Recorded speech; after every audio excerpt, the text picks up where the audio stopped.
اگر آپ اپنی زندگی میں ہی گناہوں کی بخشش کروا لیں گے تو یہ بہت ہی بہتر ہے، کیونکہ رسول کریم صلی اللہ علیہ وآلہ وسلم نے فرمایا، زمین پر جب بھی کوئی شخص کہے لا الہ الا اللہ واللہ اکبر ولا حول ولا قوت الا باللہ، یعنی اللہ کے سوا کوئی معبود برحق نہیں اور اللہ ہی سب سے بڑا ہے، اور اللہ کے سوا کام کے کرنے کی کسی میں نہ کوئی طاقت ہے اور نہ قوت ہے، تو اس کے چھوٹے گناہ بخش دیے جائیں گے، اگرچہ سمندر کی جھاگ کی طرح یعنی بہت زیادہ ہوں۔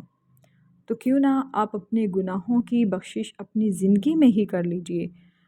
بعد میں پتہ نہیں کس کے پاس وقت ہو وہ ہمارے لیے دعا کرے بھی یا نہ کرے۔ اللہ تبارک و تعالی ہم سب مسلمانوں کے صغیرہ و کبیرہ گناہ معاف فرمائے اور آئندہ گناہوں سے ہمیں محفوظ رکھے، آمین یا رب العالمین۔